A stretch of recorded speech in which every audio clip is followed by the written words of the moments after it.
Good afternoon once again. और पिछली बार मैंने पुष्कर से वेस्टिन से वीडियो रिकॉर्ड किया था और इस बार भी मैं एक्चुअली वैसे दूसरे ऑफिस में हूँ कोई मीटिंग के लिए और वहीं पे मैं वीडियो रिकॉर्ड कर रहा हूँ। और इस बार मार्केट्स गजब थे, बेहतरीन परफॉर्मेंस था। 21 पॉइंट्स रह गए थे 20,000 में और मार्केट्स तब क्लोज हुआ थर्सडे को। और उसके बाद फ्राइडे को हमने देखा कैसे इन्फोसिस ने एक स्पॉइल स्पोर्ट बना और कैसे उनके गाइडेंस ने मार्केट्स में करेक्शन लाया। और सर्टेनली रीजन भी है कि उनकी जो गाइडेंस है बहुत इंपॉर्टेंट होती है। और इन्फोसिस की एक अच्छी बात है कि they are very very realistic and उसकी वजह से हमेशा मार्केट्स में एक बहुत बड़ा रिएक्शन आता है। और उस रिएक्शन से हमने देखा आईटी स्टॉक्स करेक्ट की और मार्केट्स भी बहुत दिनों बाद एक इतना बड़ा गैप डाउन और इतना बड़ा सस्टेन्ड बेसिस पे मार्केट गिरा हुआ रहा।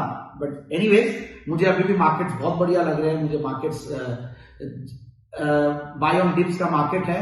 बट एक चीज और समझनी है, रिजल्ट्स हेवी मंथ है, बहुत बड़े बड़े रिजल्ट्स आ रहे हैं। जैसे कि रिलायंस का रिजल्ट था वो बहुत ज्यादा मार्केट्स को समझ में नहीं आएगा, उसमें कोई दो राय नहीं है, क्योंकि वहां पे O2C कारोबार में अच्छा खासा डिप देखने को मिला। फिर हमने देखा कि इन्फोसिस की वजह से थोड़ा डिप आया। फिर ICICI बैंक के रिजल्ट्स आने वाले हैं। सो ओवरऑल मार्केट्स की नजरें बनी भी है। एक चीज और है, बैंक्स आर डूइंग वेल। मुझे बैंक्स में स्ट्रेंथ काफी दिखती है, ऑटो सेक्टर में अच्छी स्ट्रेंथ दिख रही है, FMCG में कोई बहुत बढ़िया रिजल्ट्स नहीं आ रहे हैं, HUL का भी कोई बहुत ज्यादा मार्केट्स को एक्साइट नहीं किया। सो देखना है कि आगे आने वाले दिन कैसे रहते हैं। बट एक चीज जरूर है कि स्मॉल कैप्स बहुत बढ़िया कर रहे हैं। कल मार्केट्स इतने रेड में थे बट फिर भी स्मॉल कैप इंडेक्स जो वो ग्रीन में था। सो दैट इज वेरी इंपॉर्टेंट, क्योंकि वो अभी भी अपना जो लाइफ टाइम हाइज है 12,000 के लेवल से अभी भी नीचे चल रहा है। 4-5% अभी भी उनको और ऊपर जाना बाकी है। सो बैंक निफ्टी हो दूसरे इंडाइसेस हो, सब अपने अच्छे खासे लाइफ टाइम हाइज के आसपास पहुंच गए हैं। बट स्मॉल कैप इंडेक्स में अभी भी मुझे स्टीम बाकी लगती है। So that is one reason कि मैं स्मॉल कैप्स पे काफी फोकस्ड हूं। और स्मॉल कैप देखिए, BSE स्मॉल कैप इंडेक्स की बात करें तो 1.32% लास्ट वीक बढ़ा है।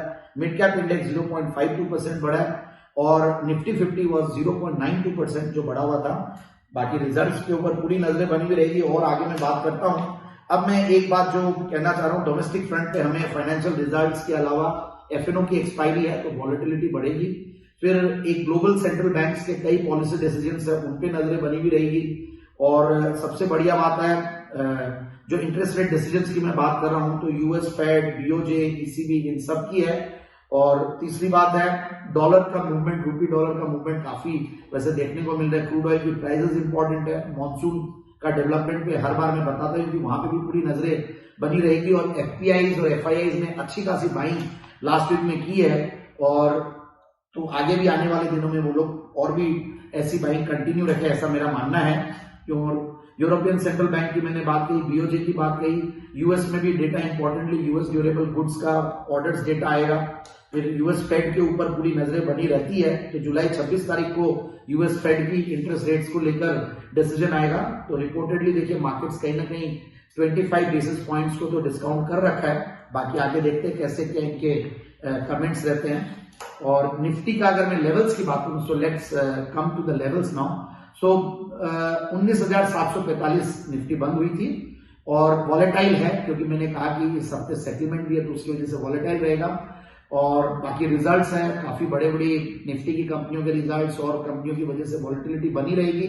So it is very important, अगर आपका स्टॉक रिजल्ट्स के पहले चला हुआ है और उसके रिजल्ट्स आने वाले हैं तो मैं जनरली एक स्ट्रैटेजी अपना रहा हूं कि उसमें आप कहीं ना कहीं प्रॉफिट बुक करके एक बार एग्जिट कर लें। सो रिजल्ट्स का जो वॉलेटिलिटी और रिजल्ट्स खराब आते हैं तो एटलीस्ट उसका एक अपने को कुशन मिल जाता है। सो मैं जनरली यही अभी हमारे क्लाइंट्स को ये रेकमेंड कर रहे हैं कि रिजल्ट्स के पहले पोजीशंस लाइट रखें उस पर्टिकुलर कंपनी में तो ज्यादा बेहतर रहेगा। और डोमेस्टिक इंडाइसेस देखिए, जो सपोर्ट मुझे लग रहा है 670 से लेकर 600 का लेवल है जो कि सपोर्ट के लेवल पे काम कर सकता है। और 20,000 एक अच्छा खासा एक रेजिस्टेंस की तरह काम करेगा। 19,850 से लेकर 19,970 रेजिस्टेंस है। और कंटिन्यूअसली देखिए इतना बड़ा विनिंग स्ट्रीक मतलब देखने को मिला, 6 कंटिन्यूअस सेशंस कंटिन्यूअसली बढ़ा है और फ्रेश हाइज देखने को मिले हमें। तो एक तरीके से मार्केट से ओवरबॉट पोजीशन में भी है तो प्रॉफिट बुकिंग ऊपर के लेवल से आ सकती है, इसमें बिल्कुल मानने में कोई बुराई नहीं है। सो आई फील कि करेक्शन जो आया 19,700 तक आया है और जो मैंने सपोर्ट लेवल्स बोले वो एक इंपॉर्टेंट है। बैंक निफ्टी अगेन वॉलेटाइल रहेगा और 46,075 पे बंद हुआ और मुझे लग रहा है कि 45,930 45,770 ये एक सपोर्ट है और रेजिस्टेंस जो है 45,270 से 45,450 और अच्छा खासा यहाँ पे भी एक करेक्शन आया था और अब देखते हैं क्या आता है आगे भी। यूएसडी आईएनआर की बात करूं तो रेंज बाउंड मूवमेंट है, 82 के लगभग बंद हुआ है और सपोर्ट जो है 81.70 से 81.30 और रेजिस्टेंस जो है 82.30 से 82.70 और euro again sell on rise लगता है। सपोर्ट जो है 90.70 से लेकर 90.10 इज द सपोर्ट और रेजिस्टेंस जो है 91.70 से 92.50। Dollar index is again very important. अगर आप देखें तो पूरे टॉप 5 करेंसीज का सामने जो इंडेक्स होता है डॉलर इंडेक्स और उसके हिसाब से काफी करेंसीज का मूवमेंट मॉनिटर होता है। तो ओवरऑल 100.80 पिछली बार 100 के नीचे भी देखने को मिला था, तो ये वैसे एक लो बनाकर 99.23 का वहां से बाउंस किया और अब देखते हैं आगे। रेजिस्टेंस जो है 101.90 101.90 से लेकर 102.50 और सपोर्ट जो है 99.70 से 99.10। गोल्ड अगेन रेंज बाउंड लगता है मुझे, 20 डेमा के ऊपर बंद हुआ है, 59.110 है और अब देखते हैं कैसे बंद होता है। बाकी ऊपर का रेजिस्टेंस जो है 59.490 से लेकर 59.570 कुल मिला के 60,000 के लगभग का रेजिस्टेंस है। Silver is by on dips again और वहां पे हमने करेक्शन जरूर देखा बट अब बढ़िया लग रहा है ये मतलब कहीं ना कहीं बाय ऑन डिप्स है। 74,650 से लेकर 74,130 ये सपोर्ट है। रेजिस्टेंस जो है 75,350 से 75,630। Copper again captain of base metals buy on dips है यहाँ पे भी, वैसे 721 से लेकर 714 ये एक सपोर्ट है और 732 से 737 रेजिस्टेंस है। और अब मैं आता हूं स्टॉक ऑफ द वीक। सो ये टेक्निकल पिक है, जनरली मैं फंडामेंटल पिक्स के लिए जाना जाता हूं और जैन साहब के जेम्स और ये तो हम रोज देते ही हैं, बट टेक्निकल पिक्स में कोशिश करते हैं कि हम एफएनओ पिक को लाएं और गेल पीएसयू स्टॉक्स में मुझे तेजी दिख रही है, काफी दिनों से अच्छा परफॉर्म भी कर रहे हैं, तो गेल में बाय की राय है और 101.50 पे बंद हुआ है। 118 से लेकर 121 का टारगेट है और स्टॉप लॉस 108 का अच्छा खासा कंसोलिडेशन दिया हुआ है और एक हायर बॉटम फॉर्मेशन है। 20 डेमा जो है 108.50 के ऊपर बंद हुआ है। So overall I think it's a bye.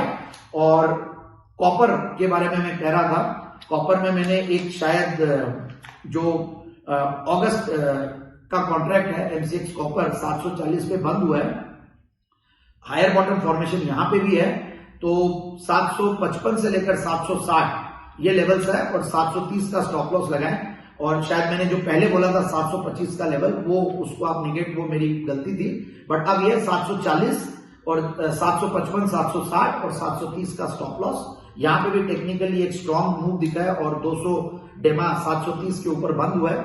So overall markets ठीक लगते हैं, बाय ऑन डिप्स है, वॉलेटिलिटी रहेगी क्योंकि सेटलमेंट का हफ्ता है, जुलाई की सीरीज खत्म हो रही है, एक लंबी सीरीज थी और अब लगता है कि आने वाले दिनों में रिजल्ट्स के ऊपर पूरी नजरें बने रहेगी। ग्लोबल क्यूज भी बहुत स्ट्रांग है, काफी इंपॉर्टेंस रखते हैं। So overall happy weekend and happy trading and small caps में और मिड कैप्स में पैसे बनने चाहिए, ऐसा मेरा मानना है। सेक्टोरल रोटेशन के ऊपर ध्यान दीजिए, ऐसा मेरा मानना है कि वहां पे पैसे बनेंगे। So thank you so much once again for the patient hearing. Thank you.